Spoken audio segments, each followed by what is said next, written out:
اعوذ باللہ من الشیطان الرجیم بسم اللہ الرحمن الرحیم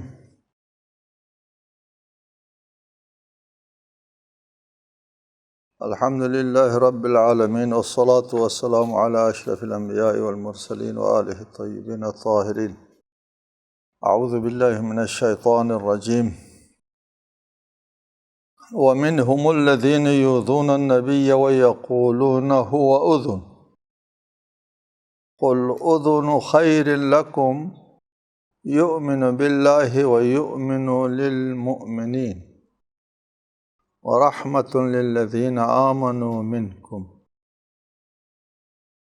والذین یؤذون رسول اللہ لہم عذاب علیم۔ سورہ توبہ آیت 61۔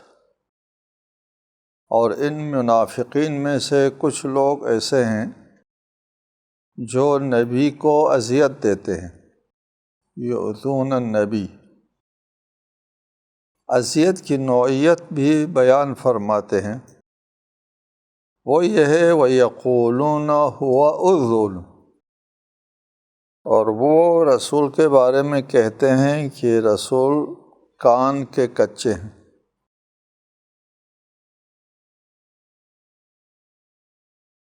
قول، آپ کہہ دیجئے، اذن خیر لکم،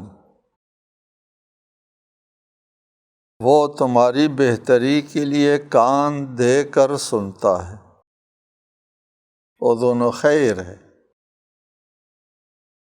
یؤمن باللہ، اللہ پر ایمان رکھتا ہے یہ رسول، ویؤمن للمؤمنین، مومنین پر بھی ایمان رکھتے ہیں، ورحمۃ للذین آمنوا منکم، تم میں سے جو اہل ایمان ہیں ان کے لیے یہ رسول رحمت ہیں۔ آخر میں ایک کلیہ فرمایا، والذین یؤذون رسول اللہ، جو لوگ اللہ کے رسول کو اذیت دیتے ہیں، لہم عذاب علیم، ان کے لیے دردناک عذاب ہے۔ ذکر ہے منافقین کا، عصر رسالت کے منافقین جو ایمان کا شائبہ بھی ان کے دلوں میں نہیں ہوتا اور اپنے مصلحت کے لیے ایمان کا اظہار کرتے ہیں، اور وہ رسالت مآب کے ہر نشست و برخاست کے اوپر ناقدانہ نظر رکھتے ہیں، مؤمنانہ نہیں۔ رسول کے ہر نشست و برخاست سے، ان کی سیرت و کردار سے وہ کچھ سیکھنے کی جگہ ان کے اوپر تنقیدی نگاہ رکھتے ہیں۔ دل میں دشمنی رکھنے والوں کا یہی طریقہ ہوتا ہے۔ اگر آپ کو کسی کے ساتھ محبت ہے، ان کی ہر ادا آپ کے لیے اچھی لگتی ہے، اور اگر آپ کو اس سے نفرت ہے تو اس کا ہر عمل اچھا نہیں لگتا، برا لگتا ہے۔ منافقین رسول اللہ کے ہر عمل پر نگاہ رکھتے تھے، ناقدانہ معاندانہ نگاہ رکھتے تھے۔ رسالت مآب کے اخلاق کریمہ میں سے ایک خلق یہ تھا کہ جب بھی کوئی جا کر کے رسالت مآب سے بات کرتے تو اخلاق کے اعتبار سے توجہ کے ساتھ سنتے، اور کبھی بھی کسی بات کرنے والے کو رد نہیں کرتے کہ میں تمہاری بات نہیں سنتا ہوں، یا چہرے میں کراہت کا اظہار ہوتا ہو کہ بات کرنے والا سمجھے کہ رسالت مآب جو ہے وہ میرے باتوں کو اہمیت نہیں دے رہے ہیں، میری طرف توجہ نہیں دے رہے ہیں۔ اس قسم کا مظاہرہ کبھی بھی رسالت مآب سے نہیں ہوتا تھا۔ رسالت مآب کے اخلاق کریمہ کا ایک مظاہرہ یہ تھا کہ ہر بات کرنے والے کی بات توجہ سے سنتا تھا۔ منافقین یہ خیال کرتے تھے کہ یہ دیکھو یہ کان کے کچے، ہر ایک کی بات سنتا ہے۔ جی، اس اخلاق کریمہ کو، رسالت مآب کے اس خلق کریم کو کہ ہر شخص کی بات کو اہمیت دے کر اور کان دھر کے سننا جو ہے اس کو ان لوگوں نے منفی پہلو میں لے لیا اور کہا کان کے کچے ہیں، ہر بات پر یقین کرتے ہیں، دیکھو وہ بات کر رہا ہے اور کتنی توجہ سے اس کی بات سنتا ہے، اس کی بھی بات سنتا ہے، اس کی بھی بات۔ وَيَقُولُونَ هُوَ أُذُنٌ، وہ کانوں کے کچے ہیں، ہر ایک کی بات سنتے ہیں۔ قُل، کہہ دیجئے، اذن خیر لکم،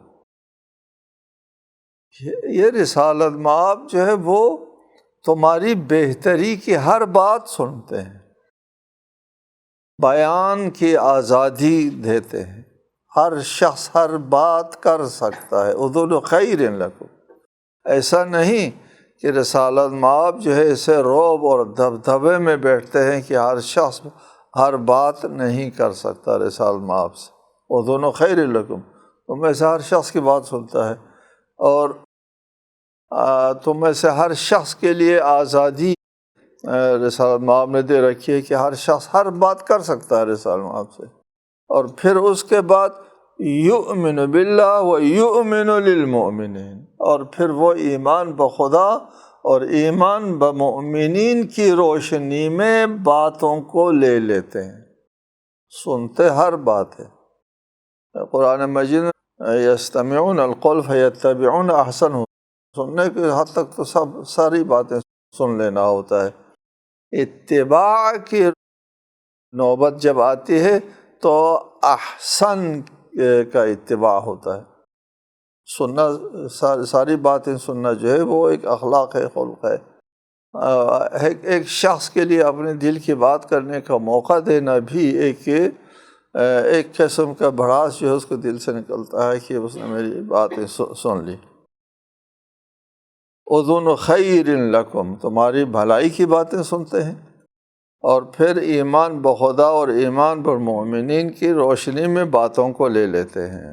ایمان بخدا کے تحت جو بات رضایت خدا کے لیے کی جاتی ہے ان کو رسالت مآب سنتے ہیں، اور ایمان للمؤمنین کے تحت جو بات مومنین کے لیے خیر ہے، خیر لکم، جو مومنین کی بھلائی کی باتیں ہیں ان کو رسالت مآب لے لیتے ہیں۔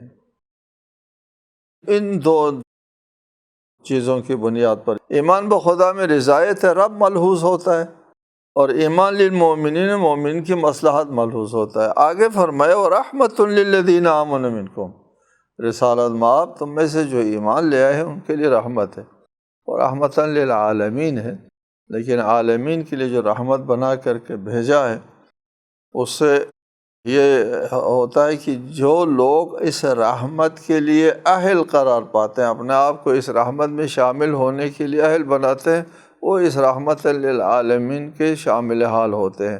رسالت مآب کا رحمت للعالمین ہونا منافق کے فائدے کا نہیں ہے، کافر کے فائدے کا نہیں ہے، خود خدا ارحم الراحمین ہے۔ خدا کا ارحم الراحمین ہونا کافر کے فائدے کا نہیں ہے، منافق کے فائدے کا نہیں ہے۔ خدا ارحم الراحمین ہے، خدا رحمان الرحیم ہے، تو اپنے آپ کو خدا کی رحمت کے لیے اہل بنانا ہوتا ہے۔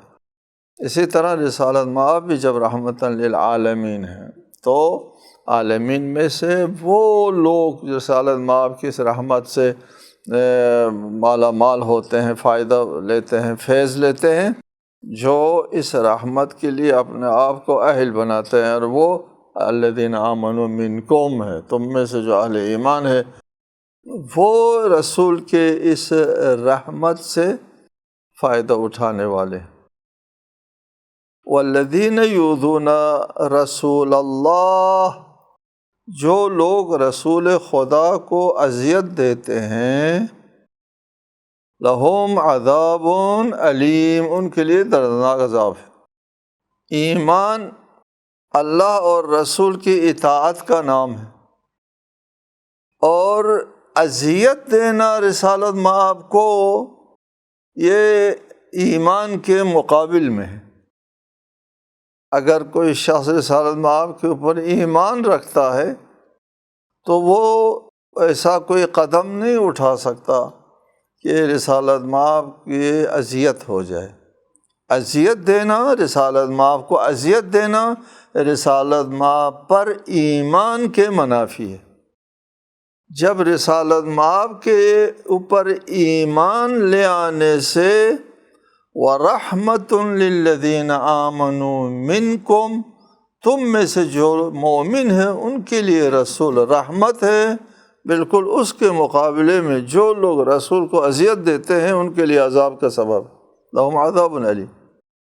یعنی جہاں ایمان لانے سے رحمت کا سزاوار قرار پاتا ہے، اذیت دینے سے عذاب کا سزاوار پاتا ہے۔ اس سے معلوم ہوا کہ ایمان والوں کے لیے رحمت ہے، اذیت دینے والوں کے لیے عذاب ہے۔ معلوم ہو کہ اذیت دینے والے مومن نہیں ہوتے، وہ ایمان کے مقابلے میں ہیں، اس لیے رحمت کے مقابلے میں جو عذاب ہے وہ ان کے لیے مل جاتا ہے۔ ایمان والوں کے لیے رحمت اور ایذا والوں کے لیے عذاب۔ واضح ہو گیا کہ یہ ایذا والے مومن نہیں ہے، ورنہ یہ لوگ مومن ہوتے تو یہ رحمت کے شامل حال ہوتے، نہ عذاب کے۔ رسالت مآب کو اذیت دینا ایمان کے منافی ہے۔ حقیقتاً وہ رسول کو نہیں مانتے، اگر رسول کو مانتے ہیں تو رسول کے لیے اذیت دینے والی کوئی چیز جو ہے وہ انجام نہ دیتے۔ چنانچہ جو شخص کفر سے، ایک کلیہ ہے، ایک شخص مشرک تھا، کافر تھا، عمر بھر اس نے گناہان کبیرہ کا ارتکاب کیا، شرک سے بڑا کوئی گناہ نہیں ہے، مشرک رہا، زندگی بھر شرک کے اوپر عمل کرتا رہا، عقیدہ رکھا، بعد میں جب ایمان لے آتا ہے وہ سارا گناہ دھل جاتا ہے ایمان کی وجہ سے۔ ایمان کفارہ ہوتا ہے اور ان تمام گناہوں کے لیے، اور سب گناہ دھل جاتے ہیں۔ قرآن میں صریح آیت ہے کہ اگر تم ایمان لے آؤ تو خدا معاف کر دے گا تمہارے گناہوں کو۔ بالکل اس کے مقابلے میں ایک شخص ایمان لے آتا ہے، نیک عمل انجام دیتا ہے، ایک زندگی اس ایمان کے اوپر اعمال صالحہ بجا لاتا ہے، ایک زندگی، اور آخر میں رسالت مآب کو اذیت دیتا ہے، تو اس کے تمام اعمال حبط ہو جاتے ہیں۔ جس طرح کفر سے ایمان کی طرف آنے سے ایمان کی وجہ سے تمام گناہ مٹ جاتے تھے، اسی طرح ایمان سے کفر کی طرف آنے کی وجہ سے تمام اعمال حبط ہو جاتے ہیں۔ ہم نے لفظ استعمال کیا کفر کی طرف آنے کی وجہ سے، یہاں قرآنی تعبیر میں لفظ کفر نہیں ہے، لفظ ایذا ہے اور اہانت ہے۔ ایک اور آیت ہے، اس آیت مجیدہ میں ارشاد فرمایا لا ترفعوا اصواتکم فوق صوت النبی، اپنے آواز کو نبی کی آواز سے اونچی نہ کرو۔ اذیت کی بات نہیں ہو رہی، رسول کے شان کی خلاف ورزی کی بات ہو رہی، جو صاحب تفسیر المنار کے مطابق خفیف اذیت ہے، ایذاء خفی، خفیف اذیت ہے۔ ان کو انہوں نے خفیف اذیت کا، ہم نہیں کہہ رہے کہ لا ترفعوا اصواتکم، اپنے آواز کو اونچی نہ کرو، فوق صوت النبی، رسول کی آواز کے اوپر، ولا تجہروا لہ، رسول سے اونچی آواز میں بات نہ کرو، جس طرح تم آپس میں ایک دوسرے سے اونچی آواز میں بات کرتے ہو، ان تحبط اعمالکم، کہیں تمہارے عمل حبط نہ ہو۔ کس بات سے حبط؟ اعمال حبط، زندگی بھر کی جو نیکیاں ہیں وہ ساری نیکی ختم، کس بات پر؟ رسول کی آواز سے اپنی آواز اونچی کرنے پر۔ ان تحبط اعمالکم وانتم لا تشعرون، کہ تمہارے اعمال حبط نہ ہو جائے کہیں، کہ تمہیں شعور تک نہ ہو، پتہ تک نہ چلے کہ اعمال جو ہے میرے ہاتھ سے نکل گئے۔ بے عمل جب قیامت کے دن یہ لوگ محشور ہوں گے، کسی نیکی کا ذکر، نام و نشان ان کے صحیفے اعمال پر نہ ہوگا، اس لیے کہ تمام اعمال ہبط ہو گئے۔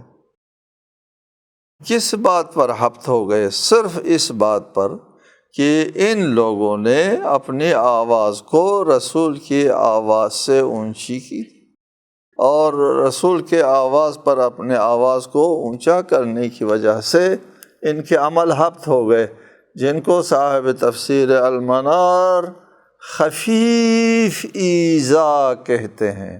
جی، ہم خفیف ایذا نہیں کہتے، ہم ان کو بھی ایذا کہتے ہیں۔ ایذا، مطلق ایذا، مطلق ایذا سے نیک عمل ہبط ہو جاتا ہے۔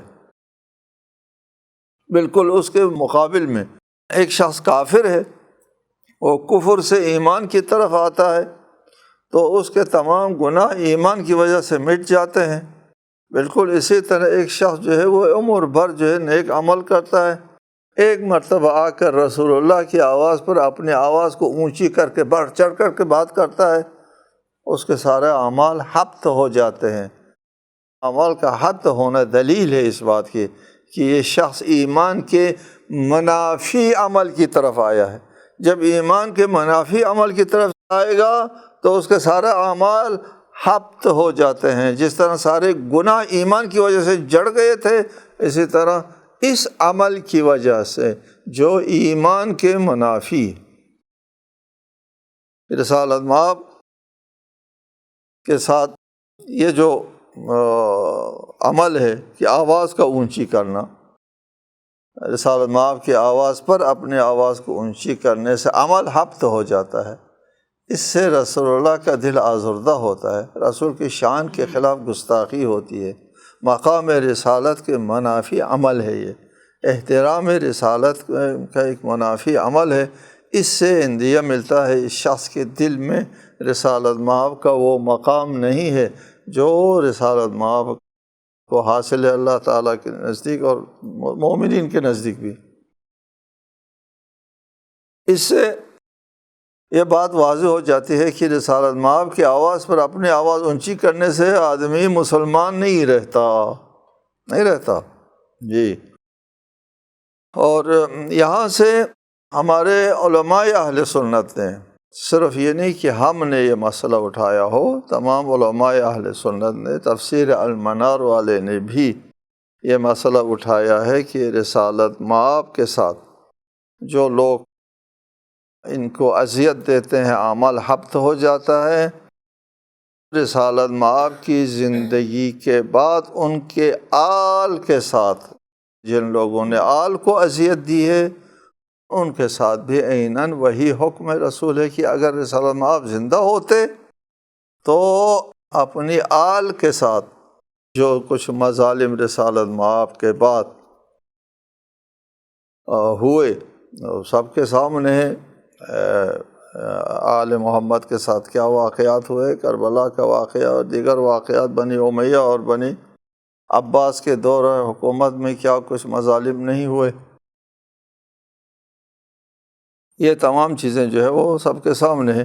سب نے کہا ہے کہ جو لوگ رسالت مآب کی زندگی کے بعد آل رسول کو اذیت دیتے ہیں وہ بھی والذین یؤذون رسول اللہ میں شامل ہے۔ اسی مناسبت سے وہ احادیث بھی آپ کے سامنے ہیں۔ اس کو صحیح مسلم نے، ترمذی نے روایت کیا ہے کہ رسالت مآب نے فرمایا فاطمہ بضعۃ منی یؤذینی ما یؤذیہا، فاطمہ میرا ٹکڑا ہے، جو بات فاطمہ کو اذیت دے وہ مجھے اذیت دیتی۔ جب رسالت مآب کے لیے وہ ساری باتیں جو ہے وہ اذیت ہے جو آل کے لیے، کہ معیار یہ ہے کہ اگر رسالت مآب خود زندہ ہوتے تو اس کو اپنے لیے اذیت سمجھتے یا نہ سمجھتے۔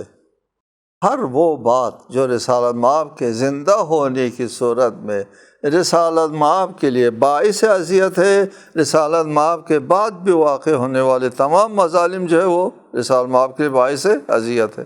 حسنین کو لوگ اٹھا کر کے لے جاتے تھے، جب مجلس میں آتے تھے تو رسالت مآب خطبہ چھوڑ کر کے حسنین کو اٹھاتے تھے۔ لوگ اگر اٹھا کر کے ایک طرف رکھتے تھے، رسالت مآب کہتے نہ کرو، میرے بچوں کے ساتھ ایسا آنے دو، بھرے محفل میں رسالت مآب مسجد میں خطبہ ارشاد فرما رہے ہیں، اس وقت حسنین تشریف لاتے ہیں، ان کو آنے دیا جاتا ہے، خطبہ چھوڑ کر کے اٹھا لیتے ہیں کہ کہیں دل آزردہ نہ ہو، ورنہ ہم لوگ کیا کرتے ہیں کہ وہ یار اٹھاؤ اس بچے کو، واپس کرو، ہٹاؤ اس بچے کو۔ یہ خطبہ دینے والا خود نہ کہے، دوسرے لوگ کہیں گے، یا خطبہ دینے والا بھی ناراض ہو جائے گا، اس بچے کو نہیں ہٹایا یہاں سے، میں خطبہ دے رہا ہوں، میں گفتگو کر رہا ہوں، میں تقریر کر رہا ہوں، اس وقت اس بچے کو، نادان بچے کو آنے دیتے ہو تم لوگ؟ اس بچے کو بھی ڈانٹ پلاتے اور لوگوں کو بھی نہیں۔ رسالت مآب اس حد تک حسنین کو آزردہ خاطر ہونا برداشت نہیں کرتے تھے کہ وہ بھرے محفل میں اثناء خطبہ تشریف لاتے، خطبہ چھوڑ کر کے زمین پر آتے اور حسنین کو گود میں اٹھاتے۔ کہاں یہ بات اور کہاں وہ مظالم جو اہل بیت کے اوپر رسالت مآب کے بعد جو ہے وہ ڈھائے گئے ہیں، لہٰذا وہ سب لوگ رسالت مآب کو اذیت دینے والوں میں شامل ہے جو رسالت مآب کے بعد اہل بیت اطہار کے ساتھ جو ہے مظالم کیے ہیں۔ خداوند عالم ان کو ان کے مظالم کی سزا دے اور ان سے قیامت کے دن انتقام لے۔ جناب سیدہ فاطمۃ الزہرا سلام اللہ علیہا ان کی شفاعت کے بارے میں ہے کہ قیامت کے دن محشر میں جناب سیدہ کی بالادستی اور حکومت ہے۔ وہ حدیث بھی شیعہ سنی تمام مصادر میں ہے، نکسوا رؤوسکم غضوا ابصارکم فإن فاطمہ بنت محمد تمر علی الصراط۔ فاطمہ بنت محمد کی سواری آنے والی ہے، صراط سے عبور کرنے کے لیے تم اپنے سروں کو نیچا کرو اور آنکھیں بند کرو، فاطمہ الزہرا پورے صراط سے گزر رہی ہیں، اور جناب سیدہ کی شفاعت جو ہے وہ ہر اس شخص کو ملے گی جو ان کے آل سے ساتھ متمسک رہتے ہیں اور ان کے آل کی محبت دل میں رکھتے ہیں اور ان کے آل کی اتباع اور پیروی اور اطاعت کرتے ہیں۔ صرف محبت سے بات نہیں بنتی، اطاعت کرتے ہیں، محبت کرتے ہیں، ان کو شفاعت ملے گی۔ اور جن لوگوں نے رسالت مآب کو خود حضرت سیدہ کو اذیت دی ہے، ان کے آل کو اذیت دے کر ان سب سے قیامت کے دن انتقام لیا جائے گا۔ والسلام علیکم ورحمۃ اللہ وبرکاتہ۔